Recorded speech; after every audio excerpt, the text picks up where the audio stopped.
Welcome to VN Injustice Stories, where gripping tales of truth, courage, and comeuppance light up your screen.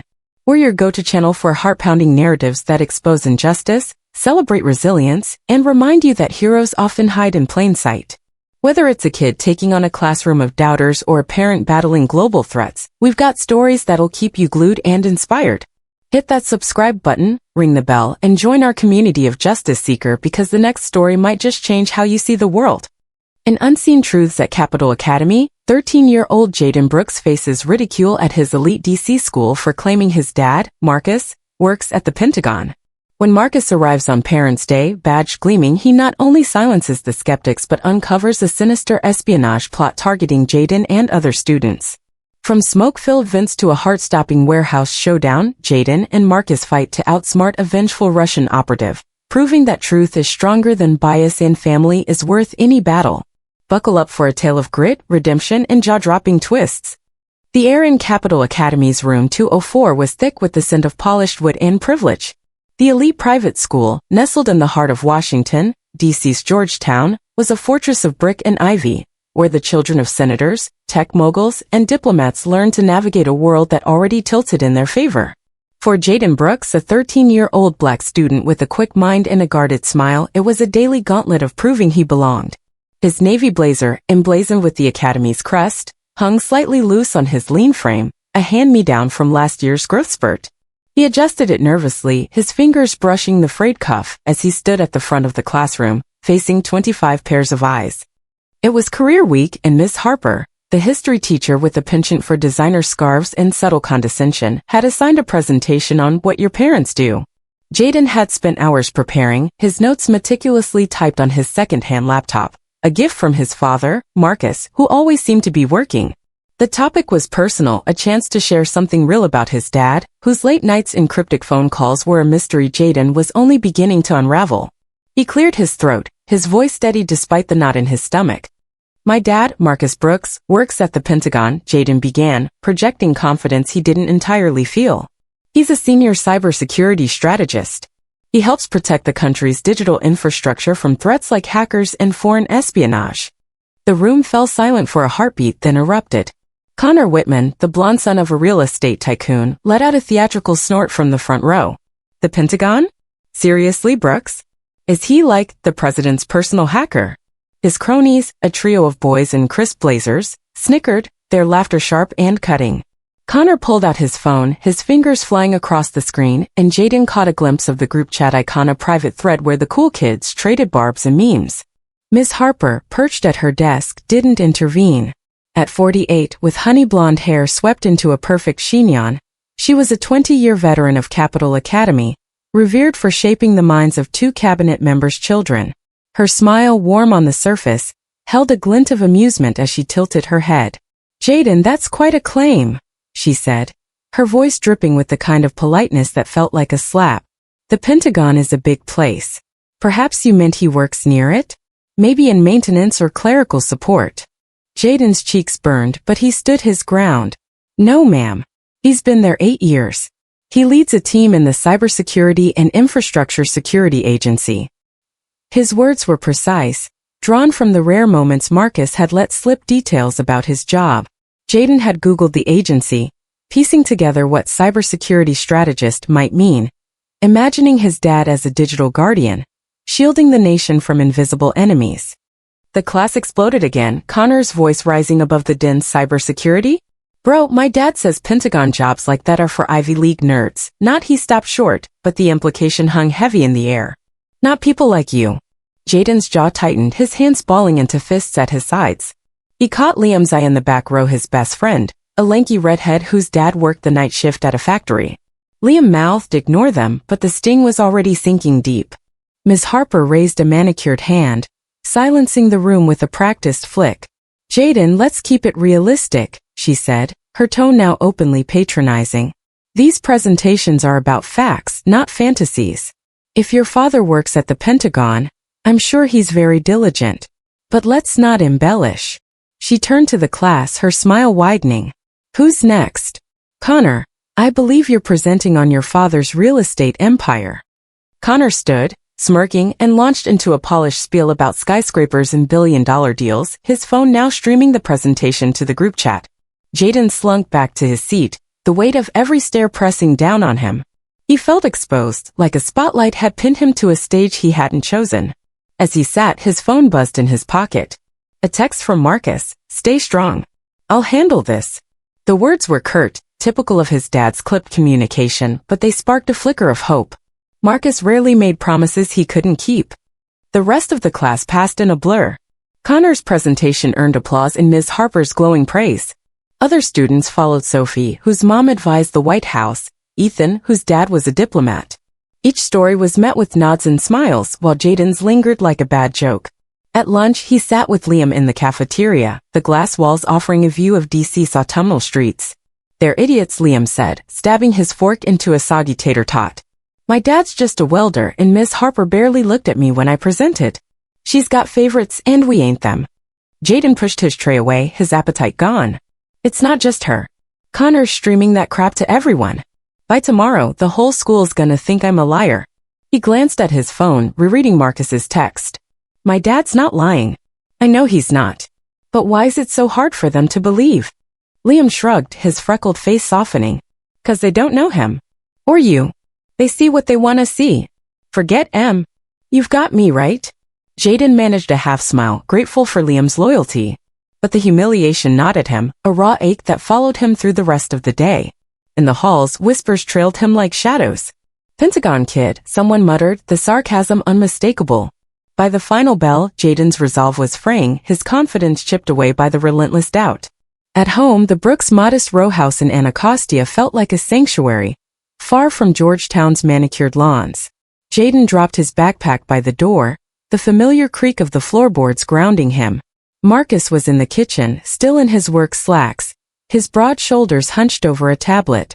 Even in casual moments, he carried an air of vigilance, his dark eyes scanning the room as if threats could materialize from the walls.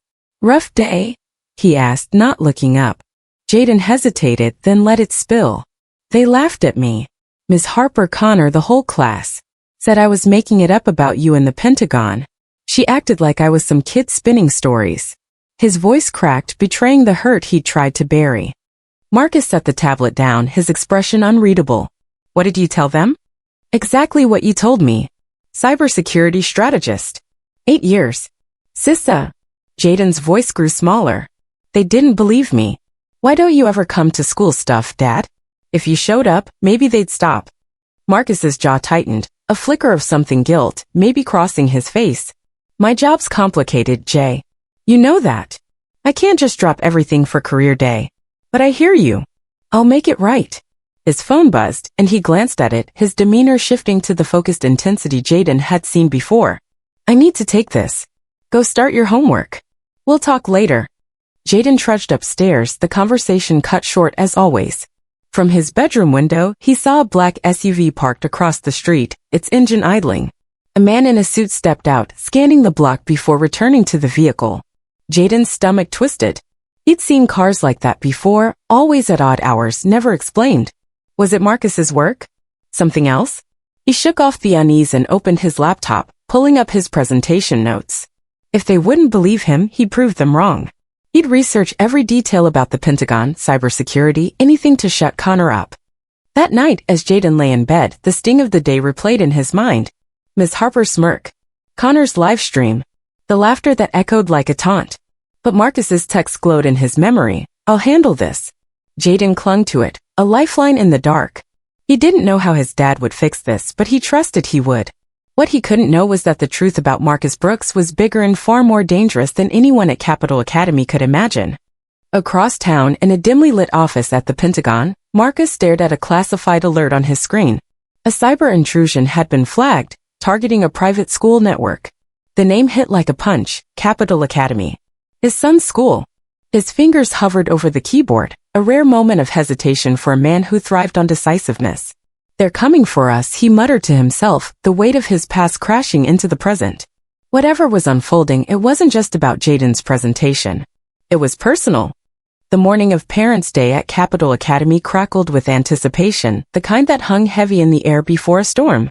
The school's grand atrium, with its marble floors and soaring glass ceiling, buzzed with the chatter of Washington's elite senators in tailored suits, tech CEOs in casual chic, diplomats with practiced smiles.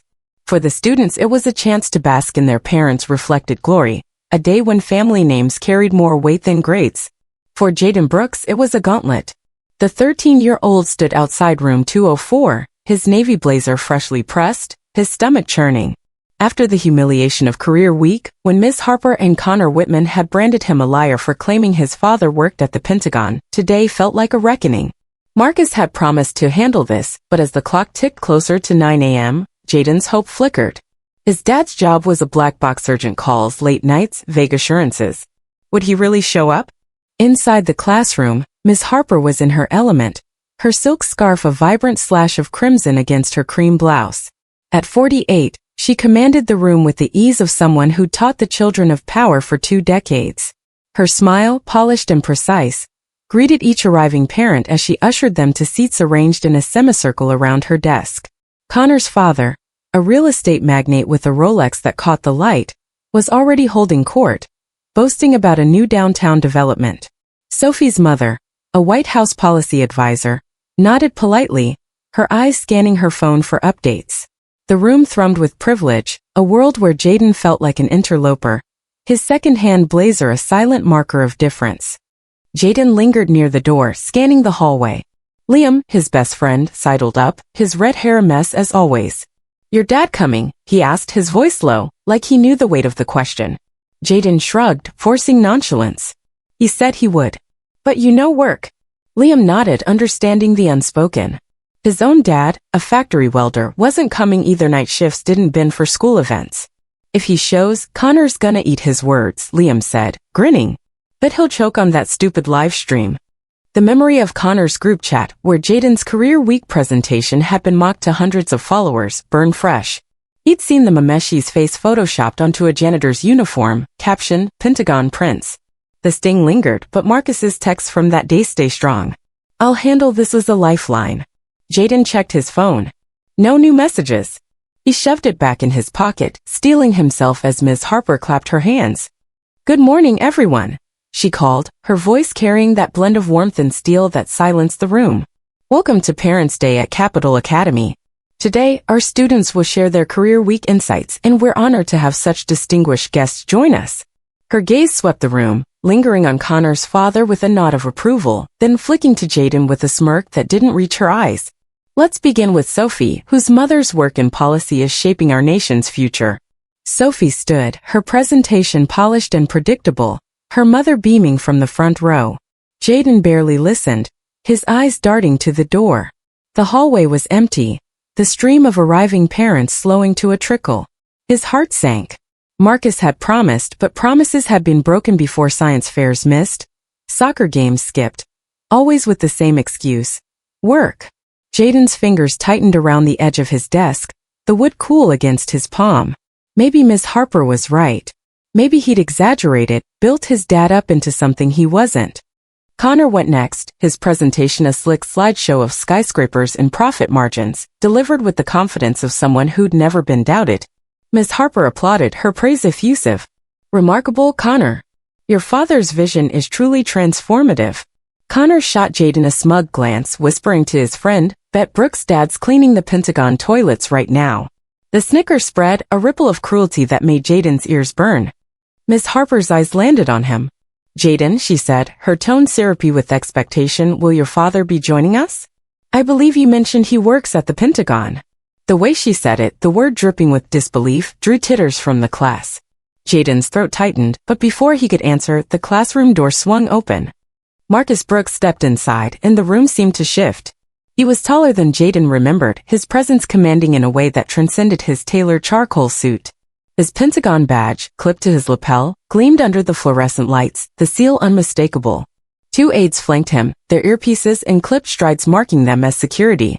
Marcus's dark eyes swept the room, taking in every detail. Ms. Harper's frozen smile, Connor's slack jaw, the parents' curious stares. He nodded to Jaden, a flicker of warmth breaking through his stoic demeanor. "Sorry I'm late," he said, his voice low but resonant. "Government business." Jaden's chest swelled, a mix of pride and relief flooding him. He caught Liam's grin, a silent told you so. Miss Harper recovered quickly, her composure slipping only for a moment. Mr. Brooks, she said, her voice tighter than usual, welcome to Capital Academy. We weren't expecting, it's a pleasure to have you. Marcus inclined his head, polite but unyielding. Thank you, Miss Harper. Jaden's told me about your interest in his presentation. I thought I'd clarify a few things. He stepped to the front, his aides taking positions near the door. The room was silent, every eye on him. Jaden felt a thrill of vindication, but also something new curiosity. His dad was here, but there was an edge to him, a coiled intensity Jaden hadn't noticed at home. I'm Marcus Brooks, he began, addressing the class with the ease of someone used to briefing generals. I lead a cybersecurity unit at the Pentagon, part of the Cybersecurity and Infrastructure Security Agency. My team protects critical system power grids, financial networks, defense communications from cyber threats. It's not as glamorous as movies make it seem, but it's vital. He paused, his gaze settling on Miss Harper. And it's real. The jab was subtle, but it landed. Miss Harper's smile tightened, her fingers smoothing her scarf as if to steady herself. Connor shifted in his seat, his phone forgotten. Marcus clicked a remote, and the classroom smartboard lit up with a sanitized diagram of a cyber attack response, red and blue lines tracing data flows. Let me show you what we do, he said, launching into a lesson that was both accessible and commanding. He explained firewalls, intrusion detection, zero-day exploits, terms Jaden had only half understood from his research. The students leaned forward, captivated, even Connor scribbling notes. Jaden watched, mesmerized. This was his dad, the man who burned toast and forgot parent-teacher conferences, now holding a room of deceased elite in thrall. Marcus wove in a subtle message, his voice calm but pointed. Assumptions can be dangerous. In my work, assuming a system is secure without evidence can lead to catastrophe. In life, assuming you know someone's story without asking creates blind spots. We're all stronger when we challenge what we think we know. The words hung in the air, a quiet rebuke to Miss Harper's condescension and Connor's mockery. Parents nodded, some shifting uncomfortably, aware of the broader implication. Jaden caught Liam's eye, both boys suppressing grins. Miss Harper's face flushed, but she clapped politely when Marcus finished, her enthusiasm strained. Fascinating, Mr. Brooks, she said. We're so fortunate to have such expertise in our classroom.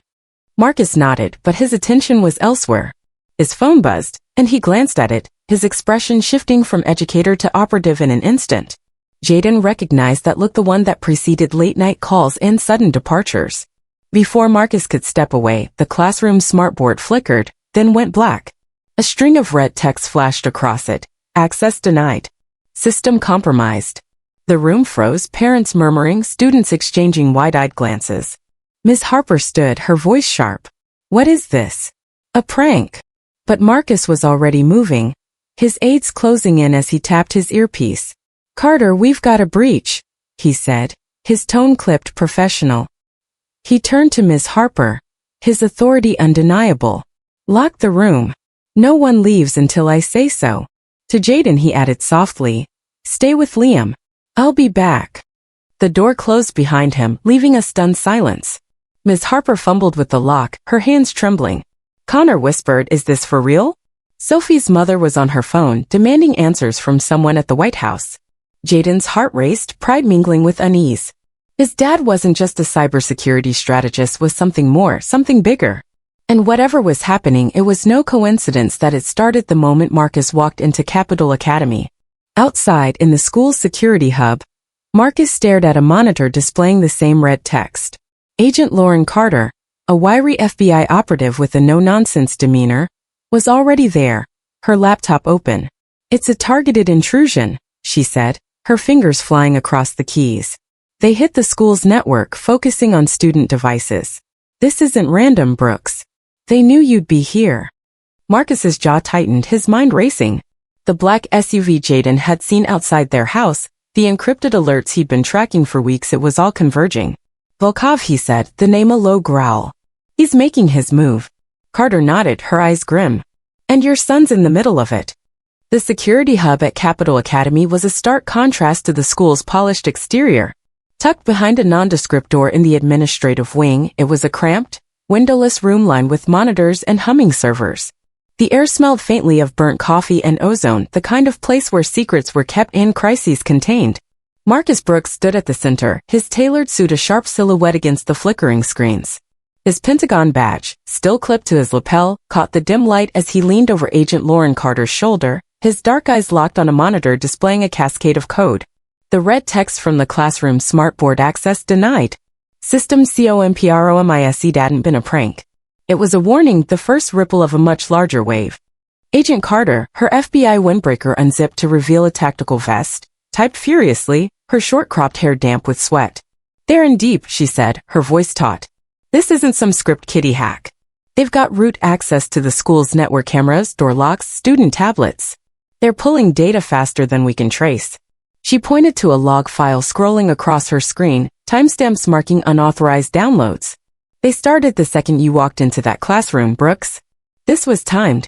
Marcus's jaw clenched, his mind racing through the implications. The name Volkov echoed in his head. A ghost from a Syrian operation 5 years ago, a mission that had left scars, both literal and figurative. Dmitry Volkov, a Russian ex-intelligence officer, had been a master of digital warfare, his networks dismantled by Marcus's team in a raid that cost lives and left Volkov wounded but alive. Now he was here in DC targeting Capital Academy, targeting Jaden, Marcus's son, still in room 204 with Liam and a class full of shaken students, was no longer just a bystander. He was a pawn in a game Marcus had hoped to shield him from. "Find their entry point," Marcus ordered, his voice steady despite the storm inside him, "and get me a list of what they're after." He glanced at the security hub's main monitor, where live feeds from the school's cameras showed parents pacing in locked classrooms, teachers struggling to maintain order. Jaden's face flashed in his mind, his son's guarded optimism that morning, the flicker of pride when Marcus had walked into class. That pride could turn to fear if this breach wasn't contained. Carter's fingers paused, her eyes narrowing at a new alert. "Got something. They're not just pulling random data. They're targeting specific student profiles, 8 of them, all kids of high-value targets. Diplomats, defense contractors, and your son." She turned her laptop toward Marcus, revealing a list of names. Jaden Brooks was at the top, flagged with a priority marker. They've been scraping everything: Gmail's app activity, even GPS logs from their tablets. These kids' devices are backdoors into their parents' home networks. Marcus's blood ran cold. Capital Academy's student tablets, issued to every kid for classwork, were a digital goldmine. Synced to home Wi-Fi, they carried fragments of sensitive date mails, VPN logs, even cached credentials from parents like him, whose work demanded impenetrable security. His own home network, fortified with military-grade encryption, was still vulnerable through Jaden's school-issued device. Volkov's team wasn't after the school. They were after the Pentagon, the State Department, the CIA, thrust the children of their gatekeepers. "We need to shut down the network," Marcus said, his tone clipped. "Isolate every device, now." Carter shook her head. "Too late. They've already exfiltrated gigabytes. We cut the network, we lose our chance to trace where it's going." She pulled up a map, red lines arcing from DC to servers in Eastern Europe, Asia, and a dark pool in the Middle East. "They're bouncing the data through proxies. Volkov's playbook untraceable unless we get lucky." Marcus's phone buzzed, a secure line from his Pentagon team. He answered without breaking eye contact with the screen. "Talk to me." "Sir, we've flagged a signature in the intrusion," came the voice of his deputy, a young analyst named Patel. "It matches the Corey Group's malware, same crew we've been tracking since the contractor leaks last year. They're using a custom exploit kit, military grade. And sir, there's chatter on their comms about a physical operation at the school. Not just digital." Marcus's grip tightened on the phone. "Physical operation? Define it." "Unclear, but they mentioned extraction and leverage. Names came up, yours and your son's. We're pulling more intercepts now." "Get me everything," Marcus snapped, ending the call. He turned to Carter. "This isn't just a data grab. Volkov's planning something on the ground. We need eyes everywhere: cameras, exits, service tunnels." His mind flashed to Jaden, locked in a classroom with Ms. Harper, who'd mocked him for telling the truth. The irony was bitter. Her disbelief had been a small cruelty compared to the danger now closing in. Carter nodded, relaying orders through her earpiece to the FBI team assembling outside. "I've got agents sweeping the perimeter. Local PD setting up a cordon, but we're keeping it quiet. No sirens, no panic. If Volkov's people are inside, we don't want to tip them off. She hesitated, her eyes meeting Marcus's. You think he's here for you? Or Jaden? Both, Marcus said grimly. Volkov doesn't play small. He lost everything in Syria, his network, his rank, his freedom. I put the bullet in him that ended it. He's not just after data. This is personal. He pulled up a classified file on his tablet, a grainy photo of Volkov from 2020. Silver hair, scarred face, cold blue eyes that burned with defiance. The man was a ghost slipping through borders with diplomatic covers, his hatred for Marcus a slow-burning fuse. Back in room 204, Jaden sat near the window, his knee bouncing under the desk. The lockdown had stretched into 20 minutes, the classroom a pressure cooker of whispered theories and nervous glances. Ms. Harper stood at the front, her usual poise unraveling as she fielded questions from agitated parents. It's just a precaution, she repeated, her voice thin. A technical glitch, nothing more. But her eyes darted to the locked door, betraying her doubt. Liam leaned over, his voice a whisper. Your dad's doing something big, isn't he? That screen thing wasn't random. Jaden nodded, his throat tight. He'd seen Marcus's face before he left the shift from father to something else, something unyielding. Yeah, but I don't know what. He never tells me. His phone, confiscated by Ms. Harper during the lockdown, sat on her desk, its absence a nagging worry. What if Marcus was trying to reach him? Connor, seated across the aisle, caught Jaden's eye and smirked. So, Pentagon Prince, your dad break the school yet? His tone was lighter, almost nervous, but the jab still stung. Jaden ignored him, focusing on the window. Outside, the school's manicured lawn was eerily quiet, but he spotted Movementa Man in a maintenance uniform near the service entrance. His posture too alert, too deliberate. Jaden's stomach twisted. He'd seen his dad scan rooms the same way, like a predator sizing up prey. Miss Harper, Jaden said, raising his hand. There's someone outside. Doesn't look right. She frowned, crossing to the window. It's just maintenance, Jaden. Don't stir up trouble. But her voice wavered and she pulled the blinds shut, a concession to her own unease. Jaden exchanged a look with Liam, who mouthed, what the hell? The room felt smaller, the air heavier, as if the walls themselves were closing in. In the security hub, Carter's laptop pinged with a new find. Got it, she said, zooming in on a camera feed from the school's basement. A tiny device, no bigger than a quarter, was taped to a server rack, its LED blinking faintly. Wireless transmitter. High-end encrypted. They've been in the building for weeks, maybe months. She switched feeds, revealing more devices in classrooms, including room 204. They've got eyes and ears everywhere. Your son's class is wired. Marcus's heart thudded, but his training kept him focused. Pull the footage. I want to know who planted those. He tapped his earpiece, connecting to his Pentagon team. Patel cross-referenced the school's maintenance logs with our watch list. Anyone with access to that basement, I want their face. He turned to Carter. We need to sweep the building. Quietly. If Volkov's team is inside, they're not just watching. They're positioning. Carter nodded, but her expression darkened. There's more. One of the tablets they hack your son had a unique payload. A tracking script, embedded in his school email.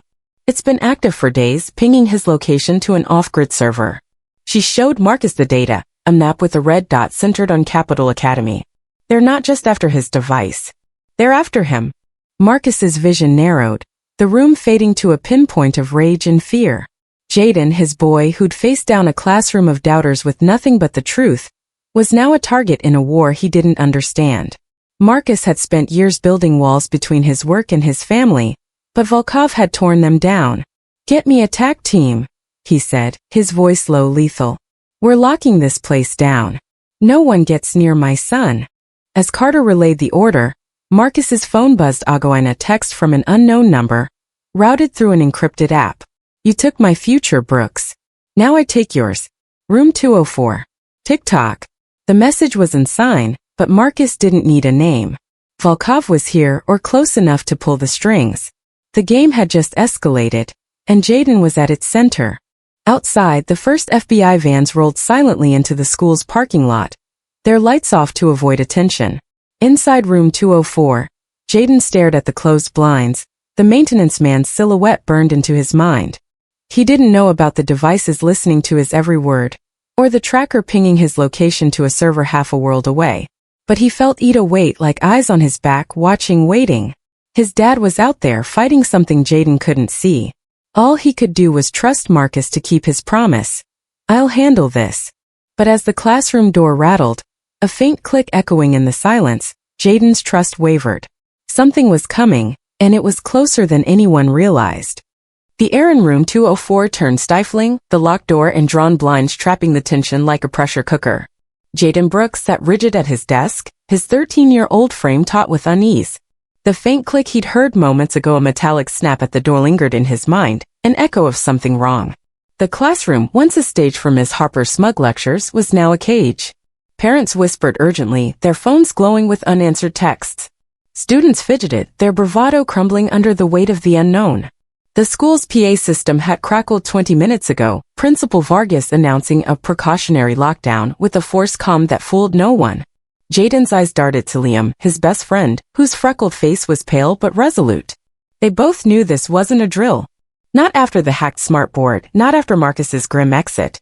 Miss Harper stood at the front, her crimson scarf askew, her usual poise unraveling. "Everyone, please remain calm," she said, her voice brittle. "This is just a technical issue. We'll be back to normal soon." But her hands betrayed her, twisting a pen until it snapped. Connor Whitman's father, the real estate tycoon, stood abruptly, his Rolex glinting as he waved his phone. "This is unacceptable," he barked. "I'm calling my lawyer. They can't lock us in here without answers."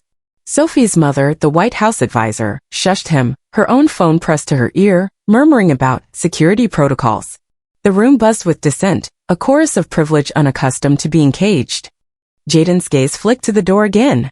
His dad was out there somewhere, handling whatever had turned Capital Academy into a fortress. Marcus's promissile handle, this was a lifeline, but the absence of his phone, confiscated by Ms. Harper, gnawed at him. What if Marcus needed to reach him? What if the man Jaden had seen outside, the one in the maintenance uniform with the predator's posture, was part of this? His stomach churned, the memory of that silhouette sharpening his fear. He leaned toward Liam, keeping his voice low. "Something's off. That guy outside DU wasn't just a janitor." Liam's eyes widened, but he nodded, trusting Jaden's instincts. "You think he's, like, a spy or something? Your dad's Pentagon stuff." Jaden shrugged, his mind racing. He didn't know what Marcus did, not really just fragments pieced together from overheard calls and cryptic texts. But the way his dad had moved in the classroom, the way his aides had flanked him, spoke of a world far beyond cybersecurity briefings. Maybe, Jaden whispered. "But we're stuck here unless we do something." Before Liam could reply, the room's lights flickered, plunging the class into a half-second of darkness. A collective gasp rose, followed by a shrill scream from Sophie. The lights snapped back on, but the smartboard flared to life. Red text scrolling across it. "You can't hide. We see you." The words vanished as quickly as they'd appeared, leaving the room in stunned silence. Miss Harper staggered back, her face ashen. What was that?" she stammered, her authority crumbling. Connor, for once, looked shaken, his phone forgotten in his lap. "That's not a glitch," he muttered, his bravado gone. Parents surged to their feet, demanding answers, their voices overlapping in a chaotic din. Jaden's pulse hammered. The message felt personal, like a taunt aimed at Heimer, his dad. He glanced at Liam, who was already scanning the room, his factory worker instincts kicking in. "We gotta get out of here," Liam said, his voice barely audible. "This place isn't safe." Jaden nodded, his mind racing for a plan. The door was locked, the windows sealed, and Miss Harper was too rattled to help. But he remembered something, a janitor's closet across the hall, glimpsed during a bathroom break. It had a vent big enough to crawl through, maybe a way to move unseen. It was a long shot, but sitting here waiting for whatever was coming felt worse. "Follow me," he whispered, grabbing Liam's sleeve. "When I move, you move." Miss Harper was distracted, arguing with Connor's father, who was now threatening to sue the school. Jaden edged toward her desk, where his phone lay among a pile of confiscated devices. He needed it not just to call Marcus, but because it had a GPS app his dad had installed, a just-in-case Jaden had never questioned. As he reached for it, the PA system crackled again, this time with a distorted voice, not Vargas's. "All students and staff remain in place. Any attempt to leave will be unwise." The words hung heavy, laced with menace. Panic erupted.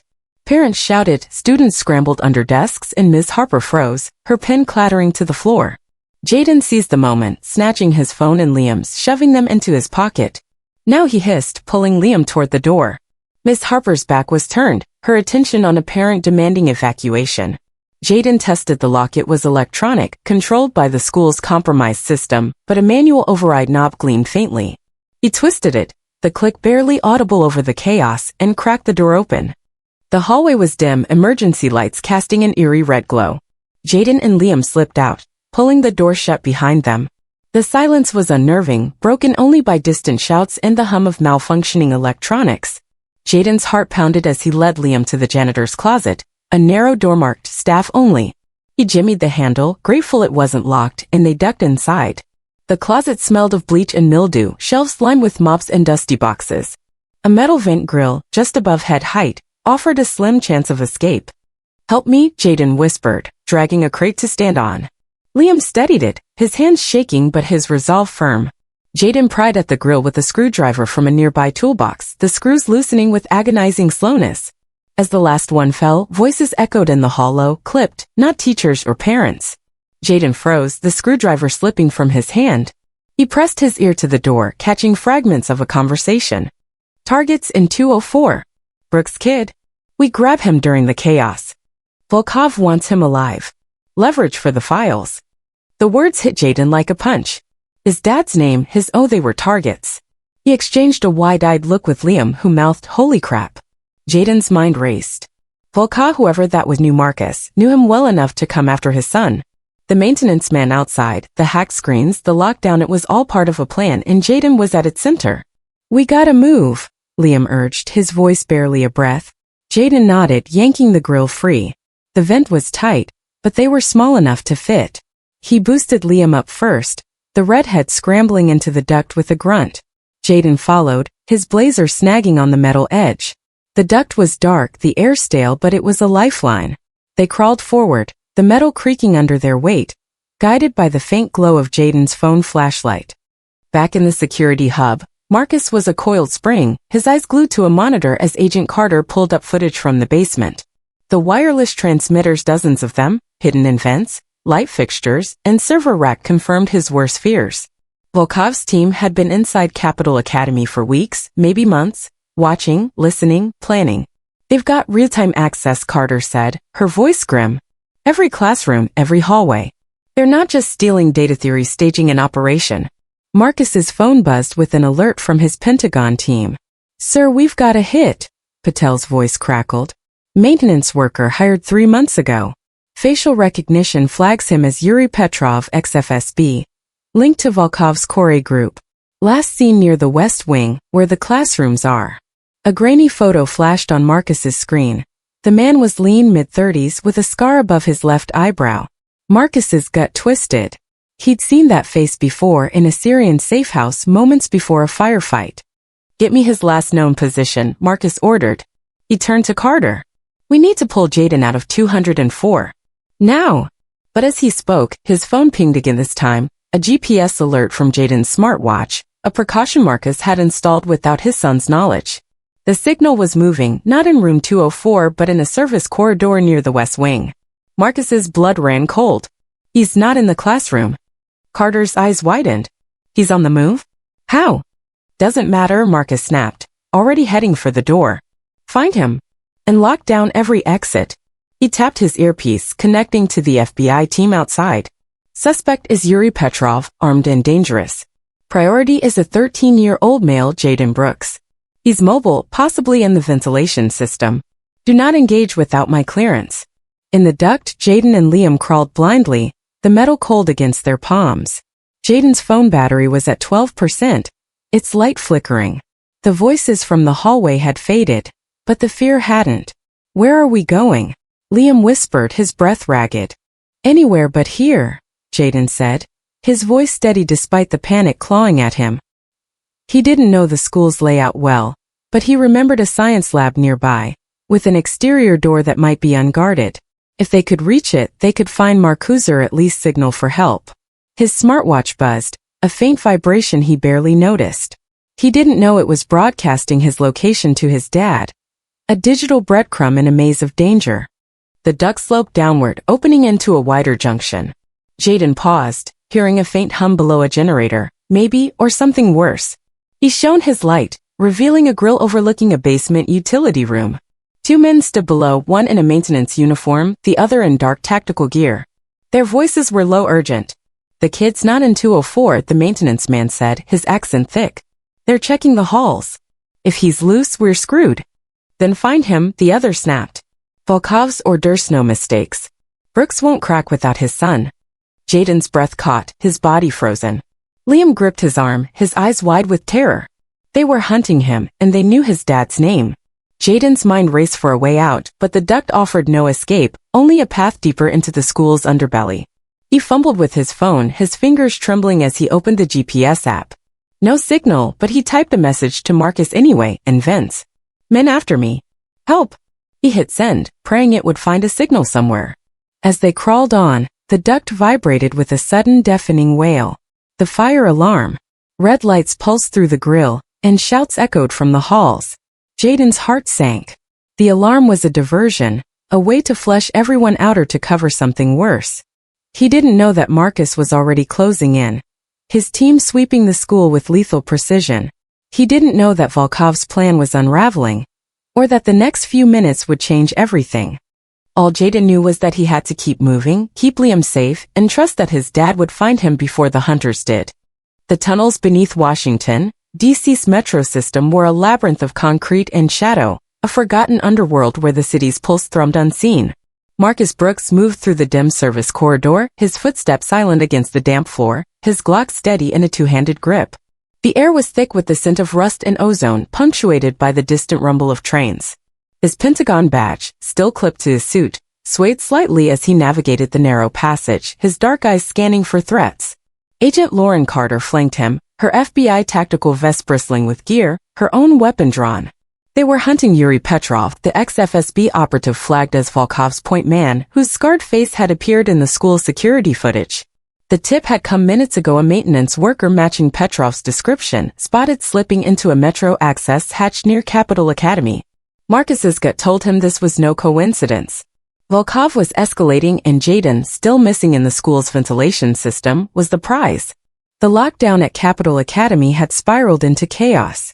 The fire alarm, a deliberate diversion, had forced students and parents into the halls, complicating the FBI's sweep.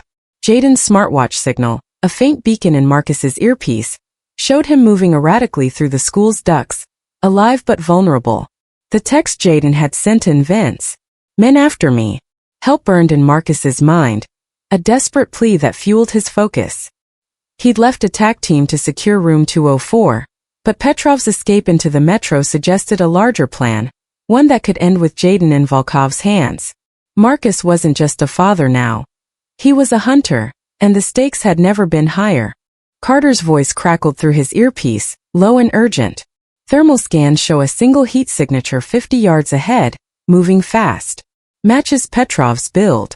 He's got a 30-second lead. She gestured to a junction where the tunnel split, one path descending toward the tracks, the other curving toward a maintenance hub. He's heading for the red line. If he hits a platform, we lose him in the crowd. Marcus nodded, his jaw tight. We cut him off. You take the hub, I'll flank the tracks. Stay sharp's not alone. Volkov's Kore group didn't operate solo. Petrov would have backup, likely armed and embedded in the city's infrastructure. Marcus's mind flashed to Syria 2020, when Volkov's team had ambushed his unit in a desert compound. The scar on Volkov's face, a parting gift from Marcus's bullet, was a reminder of how personal this war had become. Now it was spilling onto American soil, into his son's life. They split at the junction, Carter vanishing into the right tunnel with the Predator's grace. Marcus descended the left, his flashlight cutting through the gloom. The walls were lined with ancient cables, their insulation fraying, and puddles reflected the red glow of emergency lights.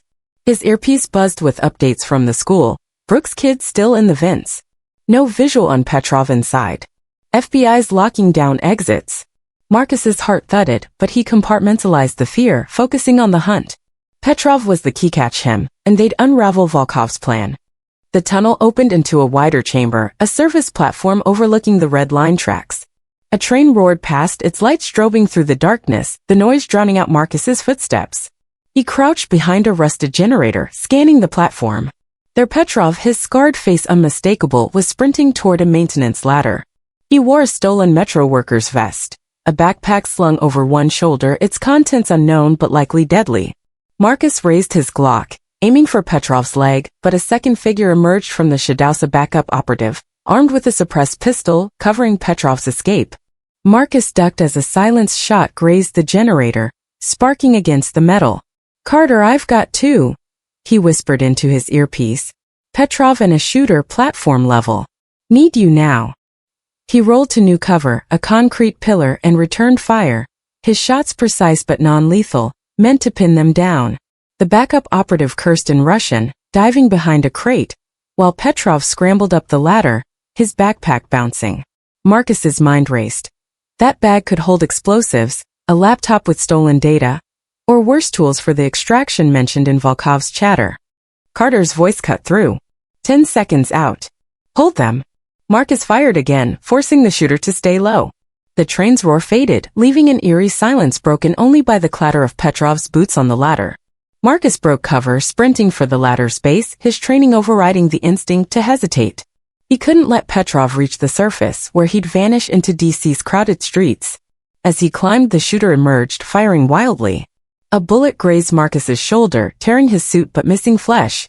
He gritted his teeth, hauling himself up faster. At the top, the ladder opened into an abandoned metro station, its tiled walls cracked and graffiti-streaked. Petrov was 20 yards ahead, darting toward a rusted exit gate. Marcus lunged, tackling him to the ground just as Carter burst through a side tunnel, her weapon trained on the backup operative who'd followed. "FBI! Drop it!" she shouted. The operative hesitated, then complied, his pistol clattering to the floor. Carter cuffed him, her movement swift, while Marcus pinned Petrov, wrenching the backpack free. "Talk," Marcus growled, his knee pressing into Petrov's back. "Where's Volkov? What's the play?" Petrov's scarred face twisted into a sneer, his accent thick. "You're too late, Brooks." Carter joined him, her prisoner secured. "What's in the bag?" she asked, her voice steady but her eyes dark with understanding. Marcus held up a syringe, his voice low. "They're not just after data. They're planning a snatch." He turned back to Petrov, his tone lethal. "Where's Volkov sending you? What's the target?" Petrov laughed, a harsh, guttural sound. "You think I talk? Volkov has eyes everywhere. Your son's school, your house, nowhere safe." Marcus's hand twitched toward his Glock, but Carter grabbed his arm. "We need him alive," she said, her grip firm. "He'll talk at HQ, focus on Jaden." Marcus nodded, his jaw clenched, and handed Petrov to Carter's backup team, who'd arrived via the tunnel. But as they cuffed him, Petrov's eyes locked on Marcus, his smirk unwavering. "Check your pocket, Brooks. A gift from Dmitri." Marcus's hand shot to his suit jacket, finding a folded note slipped inside during the struggle. He unfolded it, the words scrawled in sharp, deliberate Cyrillic. "Your son's next. Bring the Blackfish files, or he's mine." The Blackfish operation, Marcus's covert mission that had crippled Volkov's network in Syria, was the key. Volkov wasn't just after revenge, he wanted the classified files that could rebuild his empire. And Jaden was the leverage. Carter read the note over his shoulder, her expression grim. "He's baiting you. We need to get back to the school." Marcus nodded, but his mind was already elsewhere, replaying Petrov's words. "Your house." The black SUV Jaden had seen, the late-night calls Marcus had dismissed as routine. Volkov's reach was longer than he'd feared. He tapped his earpiece. "Patel's status on my son's GPS." "Still in the vents, sir," Patel replied. "Signal's weak, but he's near the science wing. FBI's closing in, but the alarms got everyone scattered." Marcus's relief was fleeting. Jaden was alive, but every second in those ducts was a second closer to Volkov's men. He turned to Carter. "We move. I'm not waiting for them to find him." They sprinted back through the tunnels, the abandoned station fading behind them. The metro's roar returned, a train hurtling past as they emerged into a service exit near Capitol Academy. The school's parking lot was a hive of activity: FBI vans, local PD, parents demanding answers. Marcus ignored the chaos, his focus singular: Jaden. But as they approached the school, Carter's radio crackled with a new report. Agent Carter, we've got a problem. Unidentified drone spotted over the campus. Low altitude, possible surveillance. Marcus's blood ran cold. A drone meant Volkov was watching, coordinating in real time. He scanned the sky, spotting a faint black speck hovering above the school's west wing, the science wing, where Jaden's signal was. Take it down, he ordered, his voice a low growl. Carter relayed the command, and a sniper team positioned on the roof took aim. A single shot rang out, and the drone spiraled to the ground, its wreckage scattering across the lawn. But the victory was short-lived. Marcus's earpiece buzzed again, this time with Patel's voice, urgent. Sir, we've got a second breach. Someone's accessing the school's HVAC system remotely. They're venting the duct smoke, non-lethal, but it's flushing anyone inside. Marcus's heart stopped. Jaden and Liam were in those vents, crawling blind, unaware they were being herded like prey. At that moment, in the science wing's ventilation system, Jaden coughed, his eyes stinging as acrid smoke filled the duct. Liam was ahead, his flashlight beam wavering. What is this? Liam rasped, his voice panicked. They're trying to smoke us out. Jaden's phone was dead, its battery drained, but his smartwatch still buzzed faintly. A lifeline he didn't understand. The duct sloped upward, leading to a grill overlooking a lab. Through the haze, Jaden saw movement below two figures in dark clothing. One holding a tablet, the other a silenced pistol. They were waiting. Jaden grabbed Liam's arm, pulling him back. We can't go that way, he whispered, his voice hoarse. They're right there. Liam's eyes were wide, but he nodded, trusting Jaden's lead. They backtracked, the smoke thickening, their lungs burning. Jaden's mind raced, replaying Marcus's lessons from years ago, self-defense moves practiced in their backyard. Lessons about staying calm under pressure. Look for an opportunity, Marcus had said. There's always a way out. The duct branched left, toward the school's auditorium. Jaden remembered it had a stage with a trapdoor, a relic from old theater productions. If they could reach it, they might slip out unseen. This way, he said, crawling faster despite the smoke. Liam followed, his coughs growing weaker. They were running out of time. Outside, Marcus and Carter reached the school's west entrance, where FBI agents were evacuating students under the fire alarm's wail. Marcus's eyes locked on the science wing, where Jaden's signal had last pinged. I'm going in, he told Carter, ignoring her protest. Cover the exits. Volkov's men are here and they're not leaving without a fight. As he entered the building, his phone buzzed with a new message from the unknown number. Vince won't save him. Bring the files or he's gone. Attached was a grainy image of Jaden, taken from a hidden camera in the duct, his face smeared with soot, his eyes wide with fear. Marcus's vision blurred with rage, but he forced it down, channeling it into focus. Volkov was close, too close. And Marcus was done playing defense. The Brooks row house in Anacostia stood quiet under a moonless DC sky, its brick facade a deceptive shield against the night's lurking dangers. Inside, Jaden Brooks sat on the living room couch, his knees pulled to his chest, the glow of the TV casting flickering shadows across his face. The 13-year-old's eyes were heavy, but sleep was a distant hope. The chaos at Capitol Academy, smoke-filled vents, armed men hunting him, his desperate crawl with Liam to the auditorium's trapdoor played in his mind like a looping nightmare. They'd escaped, barely collapsing into the arms of FBI agents as Marcus's team swept the school. But safety felt fragile, a thin veneer over the truth. Volkov's men were still out there, and Jaden was their target.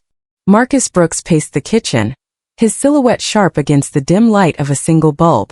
His suit jacket was gone, sleeves rolled up, revealing forearms taut with tension. His Glock rested on the counter, a silent sentinel beside his secure phone, which buzzed with updates from Agent Lauren Carter.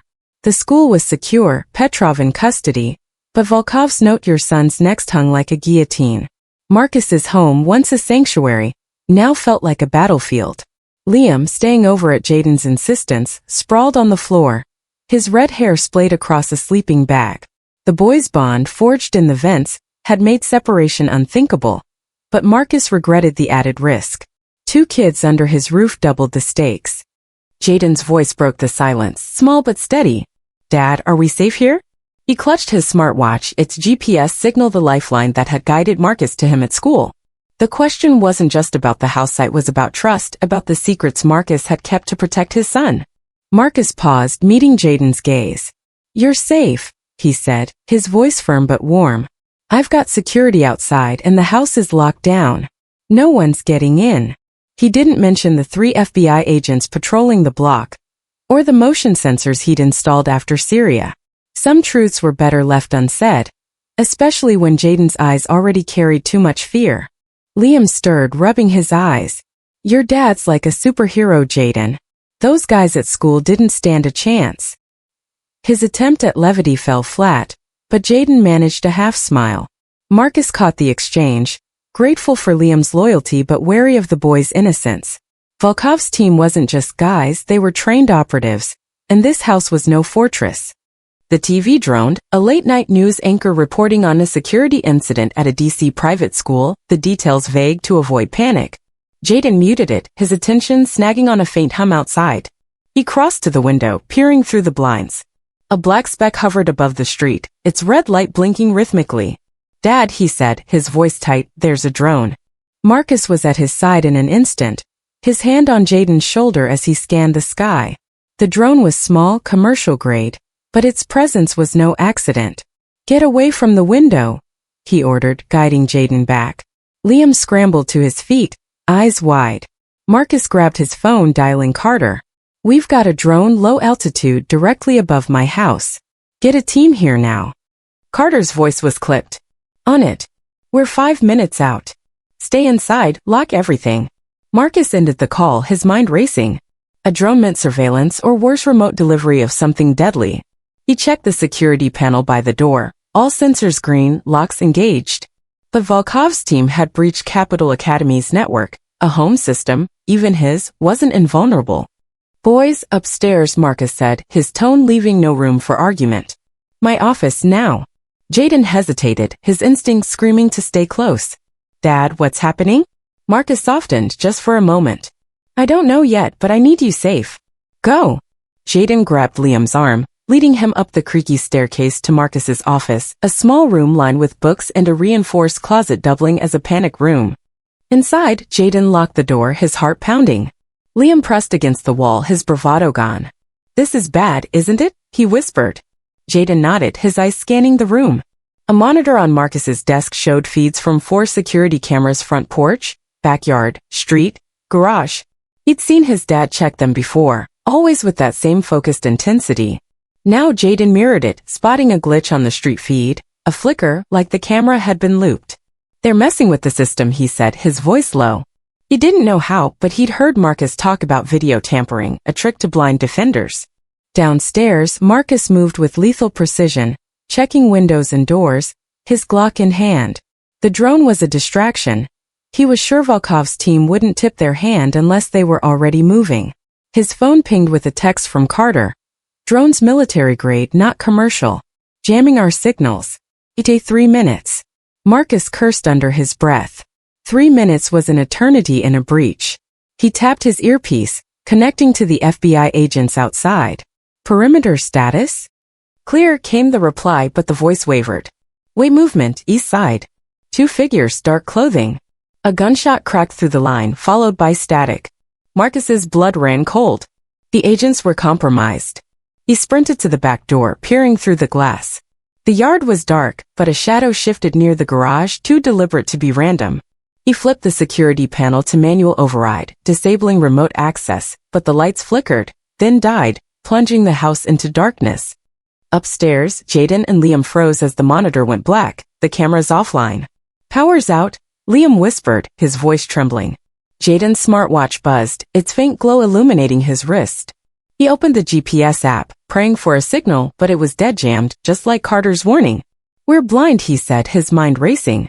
He remembered Marcus's lessons. If you're trapped, use what you have. The office had a backup camera, a battery-powered unit Marcus kept in a drawer. Jaden rummaged through it, finding the small device and switching it on. Its infrared feed showed the hallway outside empty for now. Liam's eyes darted to the panic room door, a steel slab hidden behind a bookcase. Should we go in there? He asked. Jaden shook his head. Not yet. If they're inside, we need to know where. He angled the camera toward the stairwell feed, catching a flicker of movement, a figure in tactical gear, creeping up the steps, a silenced pistol in hand. Jaden's breath caught. They're here. Downstairs, Marcus heard the faintest creak of floorboard in the living room. He crouched behind the kitchen island, his Glock trained on the doorway. The back door's lock clicked, a soft betrayal of forced entry. He counted 2 intruders, their silhouettes barely visible in the dark, moving with the precision of trained operatives. Volkov's men, here to finish what Petrov started. Marcus's mind flashed to Jaden, upstairs, trusting him to keep his promise. He wouldn't fail him. The first intruder stepped into the kitchen, his night vision goggles glowing faintly. Marcus moved like a shadow, slamming the man's wrist against the counter, disarming him in a single motion. The silenced pistol clattered to the floor as Marcus drove his elbow into the man's throat, dropping him silently. The second intruder reacted, firing a suppressed shot that splintered the island's edge. Marcus rolled, returning fire 2 precise shots to the chest. The man collapsed, his gear rattling. Upstairs, Jaden watched the stairwell feed, the intruder now at the landing. He grabbed Liam, pulling him toward the panic room. Now he hissed, shoving the bookcase aside. The steel door's keypad glowed faintly, and Jaden punched in the code Marcus had drilled into him years ago, 7-1-9-3. The door hissed open and they scrambled inside, sealing it just as the office door creaked open. Jaden's heart pounded, the camera feed now showing the intruder sweeping the room, his pistol raised. They were safe, but trapped. Marcus cleared the kitchen, his ears straining for more threats. His phone vibrated a text from Jaden, sent via the panic room's emergency comms. In safe room. Man upstairs. Marcus's relief was fleeting, the house was breached, and Jaden wasn't out of danger. He moved to the stairs, his Glock leading the way, when a third intruder emerged from the living room, a flashbang in hand. Marcus dove behind the couch as the grenade detonated, a blinding burst of light and sound that left his ears ringing. He fired blindly, clipping the intruder's shoulder, forcing him to retreat. Outside, tires screeched as Carter's SUV skidded into the driveway. Her voice crackled through Marcus's earpiece. "We're here. 2 down outside, 1's on the run. Where are you?" Marcus coughed, his vision clearing. "First floor, living room. Jaden's in the panic room. Hostile upstairs." He rose, ignoring the pain in his shoulder from the metro chase, and advanced, his focus razor sharp. Carter's team breached the front door, their flashlights cutting through the dark. "Clear," an agent shouted, securing the living room. Marcus reached the stairs, taking them 2 at a time. The upstairs hallway was empty, but the office door hung open, books scattered across the floor. He checked the panic room's exterior, no sign of tampering. "Jaden, you okay?" he called, his voice steady despite the adrenaline. "We're fine." Jaden's voice came through the comms, small but resolute. "He's still out there." Marcus nodded, signaling Carter, who joined him. They swept the hallway, finding the intruder's trail of blood smear on the wall, leading to a broken window. The man had fled, likely rappelling to the ground. Carter radioed her team. "Suspect escaping north side. Lock it down." The power flickered back on, the security panel rebooting. Marcus checked the cameras clear for now. He returned to the panic room, entering the override code. The door hissed open, revealing Jaden and Liam, their faces pale but unharmed. Jaden threw his arms around Marcus, the weight of the day crashing into him. "I knew you'd come," he whispered, echoing their escape from the school. Marcus held him tightly, his voice low. "Always." He looked at Liam, who managed a shaky grin. "You did good, both of you." But his eyes were already scanning the room, his mind on Volkov. The drone, the intruders, the blood on the wall, it was a message, not an end. Carter approached, her expression grim. "We found a device in the garage signal jammer tied to the drone. They were planning to take the boys tonight." Marcus's jaw tightened. "Volkov's not done. He's testing us." He pulled Jaden close, his hand resting protectively on his son's shoulder. The house was secure, Carter's team sweeping for more threats, but the war wasn't over. Volkov's note burned in his pocket, a promise of worse to come. As dawn broke, Marcus knew the next move would be heiser. Jaden would pay the price. The warehouse district on DC's southeast edge was a graveyard of industry, its crumbling concrete shells and rusted cranes stark against the pre-dawn sky. Building 17 loomed at the complex's heart, a hulking relic of the city's manufacturing past, its broken windows like empty eyes. Marcus Brooks crouched behind a stack of rotting pallets, his breath steady despite the adrenaline coursing through him. His Glock was holstered, replaced by a compact SG Sauer, better suited for the close-quarters combat he anticipated. His suit, torn from the metro chase and home invasion, was swapped for tactical gear, his Pentagon badge tucked away. This wasn't a mission for credentials, it was personal. Volkov's latest message, delivered via a burner phone found in the wrecked drone, had been clear: Delaware Warehouse District, Building 17. Blackfish files for your boy. Come alone. Marcus hadn't come alone, but he'd made damn sure Volkov wouldn't know it. Agent Lauren Carter was positioned 200 yards east, her FBI sniper rifle trained on the warehouse's main entrance. Agent Jackson, their best marksman, held a rooftop perch a quarter-mile away, his scope scanning for hostiles. Agent Williams, manning comms from an unmarked van, coordinated their feeds, his voice a steady hum in Marcus's earpiece. The team was small, surgical, just as Marcus had demanded. Jaden's smartwatch signal, still active, placed him inside the warehouse, a faint pulse of hope in a maze of danger. The 13-year-old's courage crawling through smoke-filled vents, barricading in the panic room, had kept him alive this far. Now it was Marcus's turn to bring him home. The warehouse's perimeter was quiet, too quiet. 2 guards patrolled the entrance, their AK-47s slung low, their movements disciplined but not elite.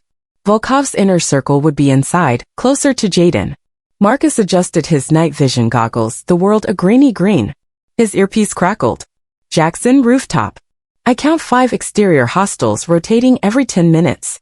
No sign of Volkov, but I've got a visual on a kid in the northwest office, 2nd floor.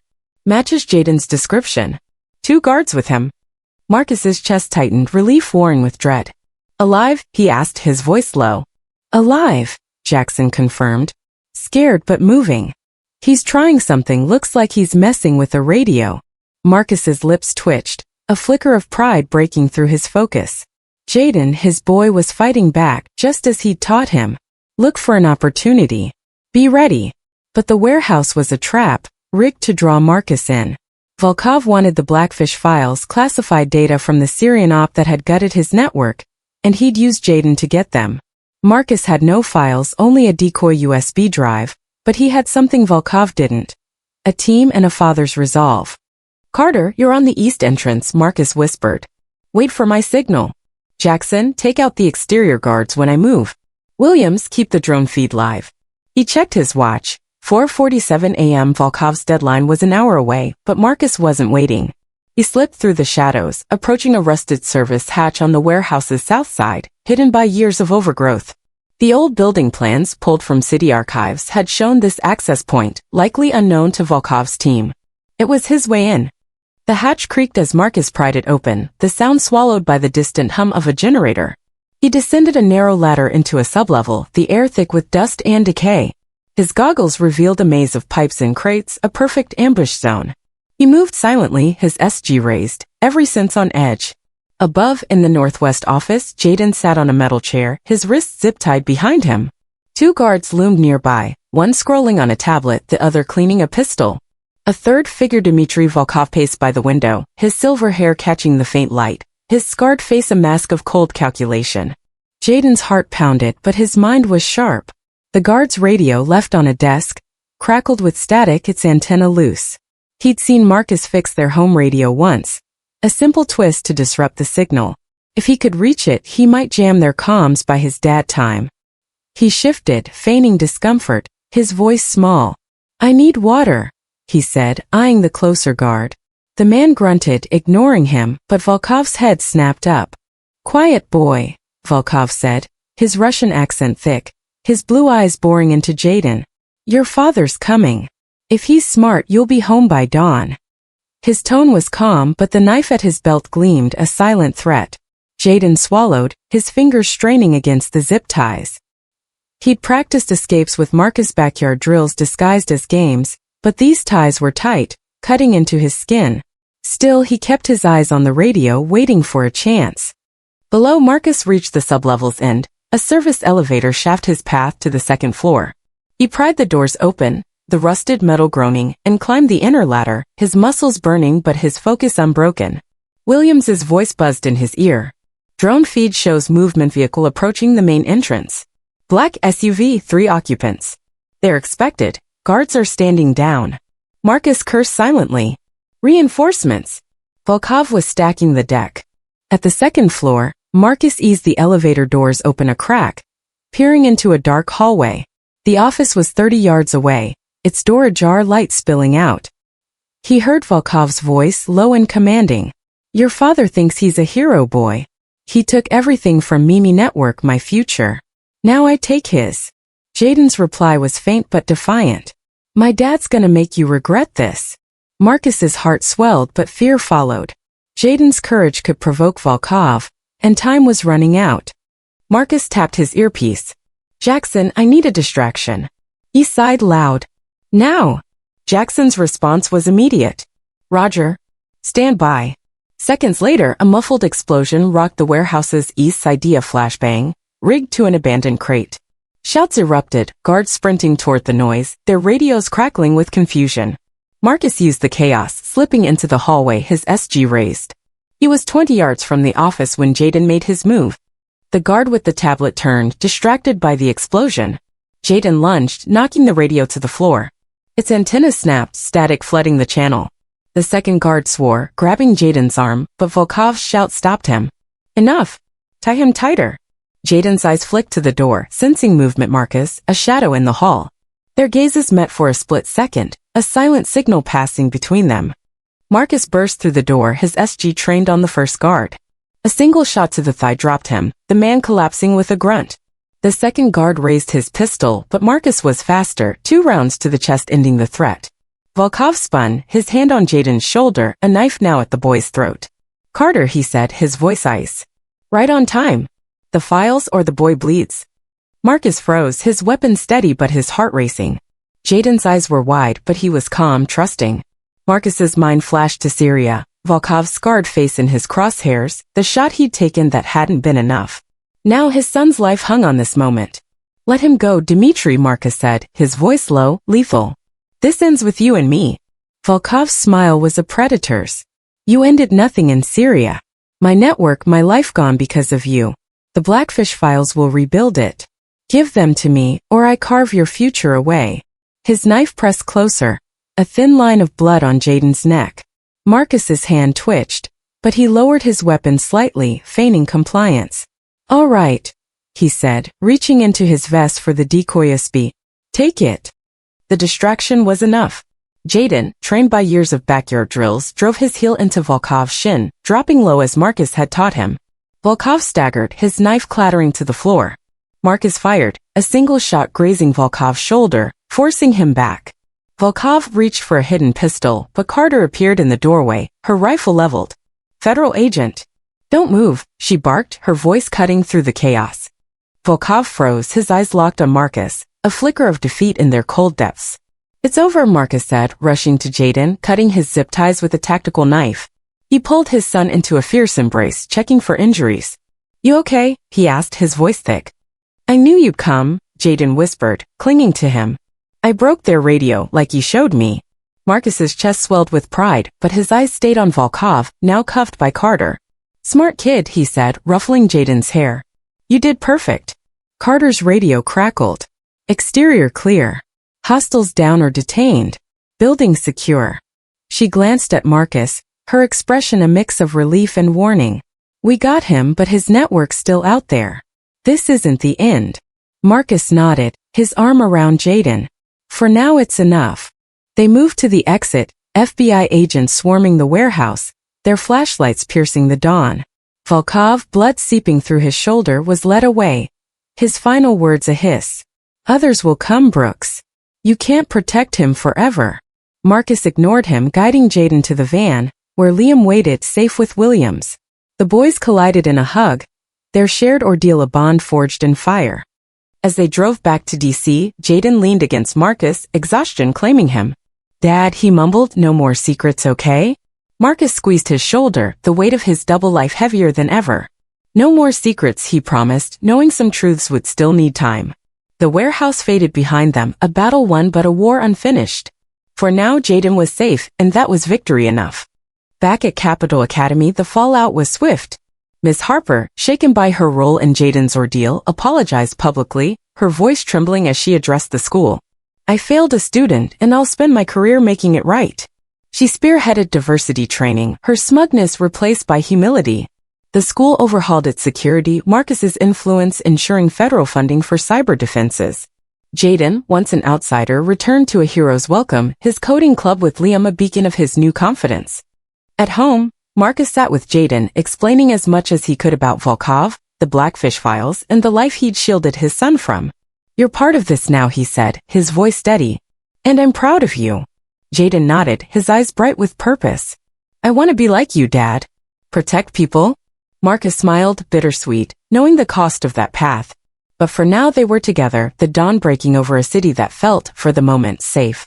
Picture this. You're scrolling through your phone, sipping overpriced coffee, when someone drops a truth bomb so big it makes you question everything. That's what Jaden Brooks' story does. It's a wake-up call wrapped in a high-stakes thriller, with a side of don't judge a book by its cover.